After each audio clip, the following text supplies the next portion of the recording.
बाहर के स्वरूप का प्रभाव हमारे चित्त पर रहता है। इसीलिए कथा के पूर्व में संकीर्तन किया जाता है ताकि चित्त के समस्त विकार समाप्त हो जाएं और अंतःकरण कथा सुनने के लिए तैयार हो जाए। इसी भाव से सभी लोग, कोई भी व्यक्ति पीछे न रहे, भाव से, प्रेम से, करतल ध्वनि के साथ आनंद पूर्वक हम सब लोग ठाकुर जी के सुंदर नामों का उच्चारण करते हुए अपने मन वाणी को ठाकुर जी से जोड़ रहे हैं। श्री राम, श्री राधे।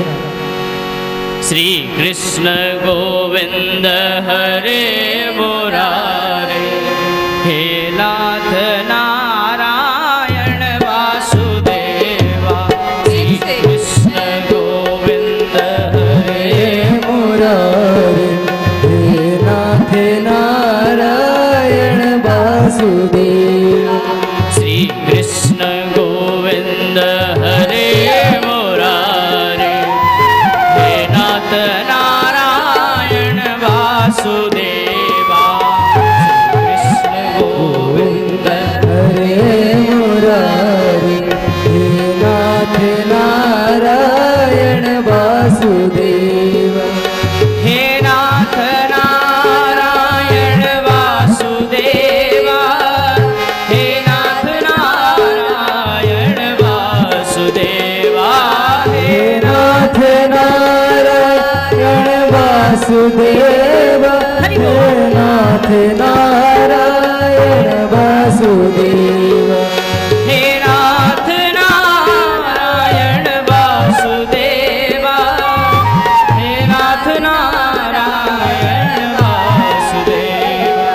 श्री कृष्ण गोविंद हरे मुरारे, हे नाथ नारायण वासुदेवा। श्री कृष्ण गोविंद हरे मुरारे।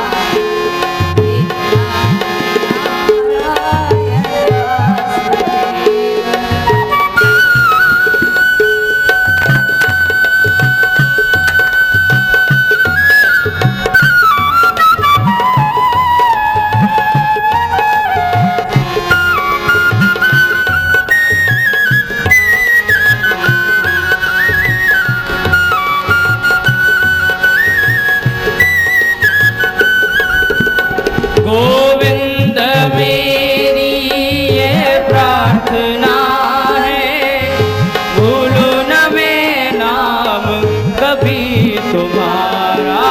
गोविंद मेरी यह प्रार्थना है, भूलू न मैं नाम कभी तुम्हारा। निष्काम होकर दिन रात गाऊं, निष्काम होकर दिन रात गाऊं। हे नाथ नारायण वासुदेवा। श्री कृष्ण गोविंद हरे मुरारी, हे नाथ नारायण वासुदेवा। श्री कृष्ण गोविंद हरे मुरारे, हे नाथ नारायण वासुदेवा। श्री कृष्ण गोविंद हरे मुरारी, हे नाथ नारायण वासुदेवा। माता यशोदा हरि को जगावे, उठो श्याम प्यारे विद्या को खोलो। माता यशोदा हरि को जगावे, उठो श्याम प्यारे विद्या को खोलो। गैया रंभा थी तुमको पुकारे, गैया रंभा थी तुमको पुकारे। हे नाथ नारायण वासुदेवा। श्री कृष्ण गोविंद हरे मुरारी, हे नाथ नारायण वासुदेवा। श्री कृष्ण गोविंद हरे मुरारे, हे नाथ नारायण वासुदेवा। श्री कृष्ण गोविंद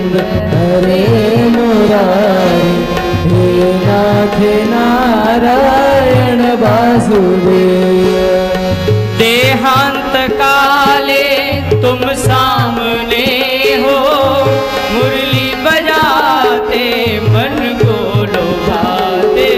देहांत काले तुम सामने हो, मुरली बजाते मन को लुभाते। देहांत काले तुम सामने हो, मुरली बजाते मन को लुभाते। ये गीत गाकर तननाथ जागूं, ये गीत गाकर तननाथ त्यागो। हे नाथ नारायण वासुदेवा, श्री कृष्ण गोविंद हरे मुरारे। हे नाथ नारायण वासुदेवा, श्री कृष्ण गोविंद हरे मुरारे। हे नाथ नारायण वासुदेव। राधे कृष्णा कृष्णा कृष्णा राधे राधे, राधे कृष्णा कृष्ण कृष्ण राधे राधे, कृष्णा कृष्ण कृष्ण राधे राधे, हे कृष्ण राधे कृष्ण कृष्ण राधे, हरे कृष्णा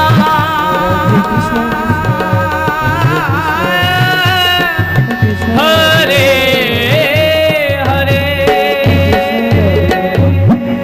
बोली वृंदावन बिहारी लाल की, श्री राधा रानी सरकार की, श्री यमुने महारानी की, श्री गिरिराज महाराज की, 84 कोस ब्रजमंडल धाम की, श्री गौ माता की, भारत माता की, सत्य सनातन धर्म की, श्रीमद् भागवत महापुराण की, श्री वेदव्यास जी भगवान की, श्री सुखदेव जी महाराज की, श्री परीक्षित जी महाराज की, श्री सूत शौनिक ऋषियन की, श्री सद्गुरुदेव भगवान की, सब संतन की, सब विप्रन की, सब भक्तन की, जय जय श्री राधे, जय जय श्री राधे, जय जय श्री राधे। हरि शरणम। भक्तवांछा कल्पतरु भक्तवत्सल शरणागत वत्सल श्री राधा माधव की महती कृपा करुणा से हम सभी उनके वांग्मय स्वरूप श्रीमद् भागवत के माध्यम से सत्संग लाभ प्राप्त कर रहे हैं। आज बड़ा पवित्र सर्वार्थ सिद्धि युग श्री कृष्ण जन्म उत्सव भी निकट ही है। आइए हृदय में राधा माधव का सुंदर ध्यान करें, अपनी चित्त वृत्ति को उनके चरणार बिंदों में समर्पित करें और भागवत की कथा गंगा में अवगाहन करें।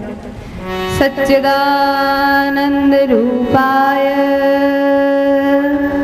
विश्वोत्पत्त्यादि हेतवे तापत्रय विनाशाय श्री कृष्णाय वयं नमः। श्री कृष्णाय वयं नमः। श्रीमद् भागवत का महात्म्य अन्य पुराणों ने भी गाया है। क्या विशेषता है ऐसी भागवत में कि अन्य पुराण भी उसकी महिमा का गान करते हैं, क्योंकि भागवत साक्षात श्री कृष्ण ही है। श्री कृष्ण में और भागवत में कोई भेद नहीं है। इसीलिए श्रीमद् भागवत को पुराण सम्राट कहा गया है। कि जो भागवत पुराण आपके समक्ष विद्यमान है, जरा इसकी झांकी का अपने हृदय में ध्यान कीजिए। ये भागवत नहीं, भागवत के रूप में साक्षात परब्रह्म परमात्मा श्री कृष्ण ही है। कितनी सुंदर झांकी है इनकी। जरा पद्म पुराण में वर्णित उस झांकी के स्वरूप को हम देखें।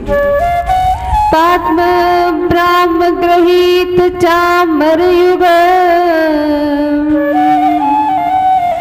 वाराह संवीजितो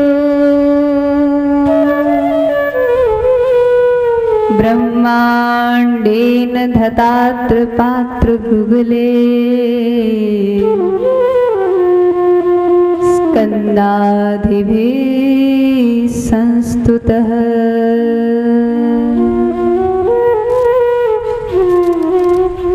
श्रीमद्वैष्णव सेवितानुगमनः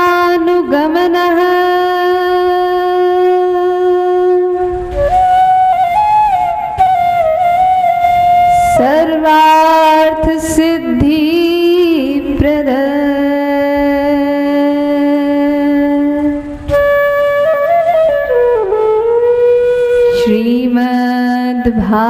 श्रीमद्भागवताभिधो विजयते पुराण सम्राट प्रभु।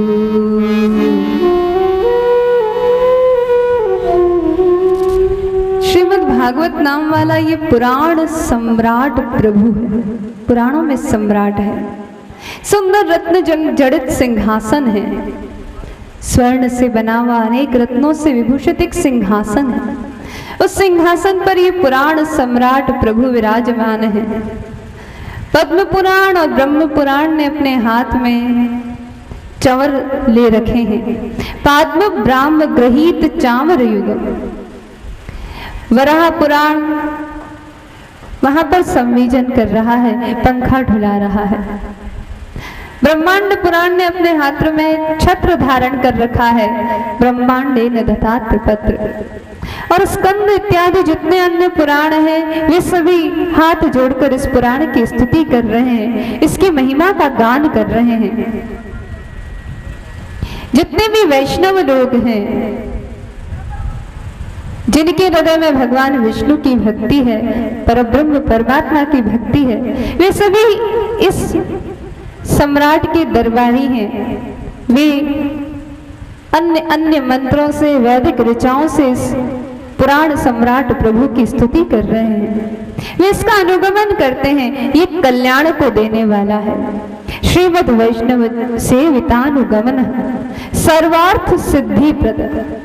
व्यक्ति के मन की कोई कामना हो, कोई अभिष्ट इप्सित पदार्थ हो, सब कुछ देने में ये समर्थ है, क्योंकि ये साक्षात परब्रह्म परमात्मा ही है, सर्वार्थ सिद्धि प्रद।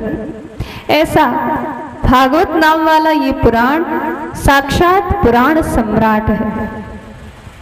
क्या खास बात है इसमें कि इसको पुराण सम्राट बताया गया?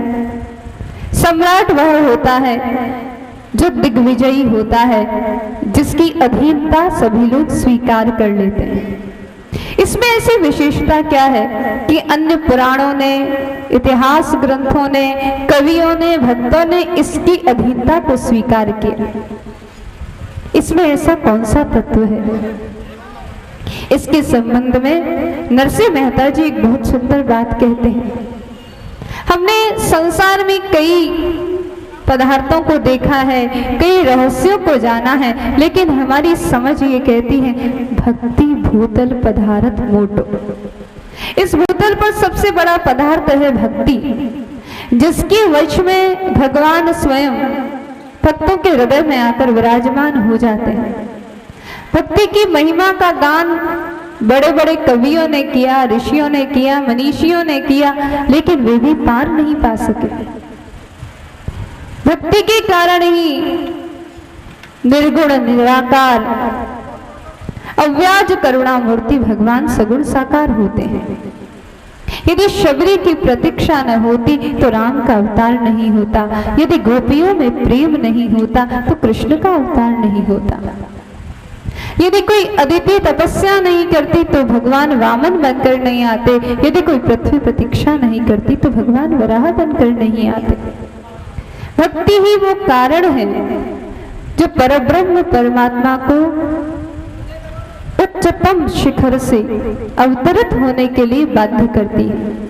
सहज सरल रूप में अपने स्वाभाविक साक्षी स्वरूप को छोड़कर सगुण साकार होने के लिए विवश करती है।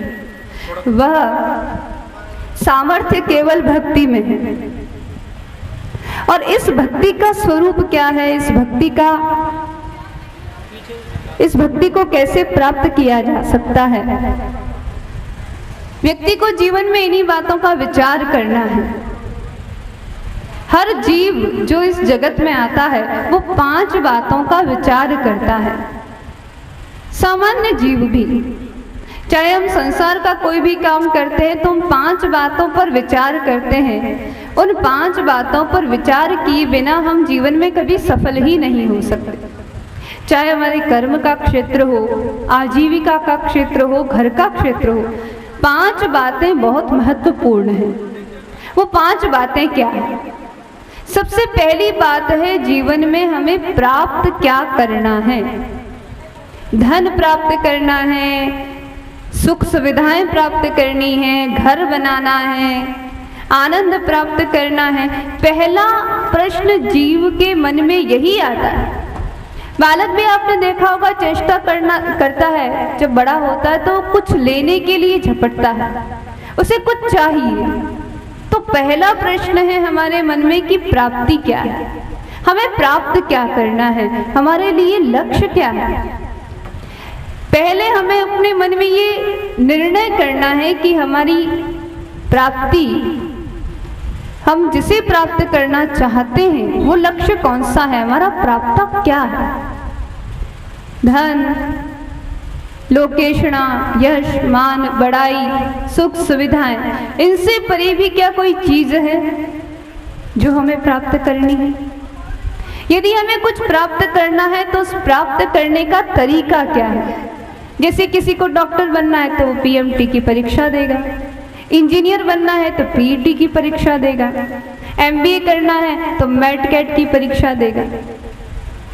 जब ये डिसाइड कर लिया कि हमें प्राप्त क्या करना है तो हम प्राप्ति का तरीका खोजते हैं, उसके लिए प्रयत्न करते हैं, उसके लिए उद्यम करते हैं, उसके लिए उद्योग करते हैं। 2 बातें समझ में आ गई तो तीसरी बात आती है कि प्राप्ति में बाधा क्या क्या है, हमारी कमजोरियां कौन कौन सी हैं जो हमें लक्ष्य से गिरा रही हैं। हम वो लक्ष्य क्यों नहीं प्राप्त कर पा रहे।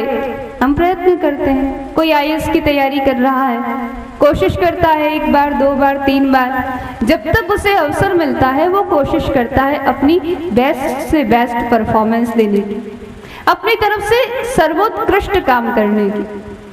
प्राप्ति में अवरोध क्या है उसको दूर करने, और फिर जब प्राप्त कर लेता है, प्राप्ति का फल क्या है जिसका वर्णन कोई नहीं कर सकता। जो प्राप्त कर लेता है वही जानता है। कोई आईएएस बन गया, अचीव कर लिया, उससे पूछो अब तुम्हें क्या मिला, नौकरी मिली, तनख्वाह मिली, रुतबा मिला, इन सबसे परे एक निजानंद मिला।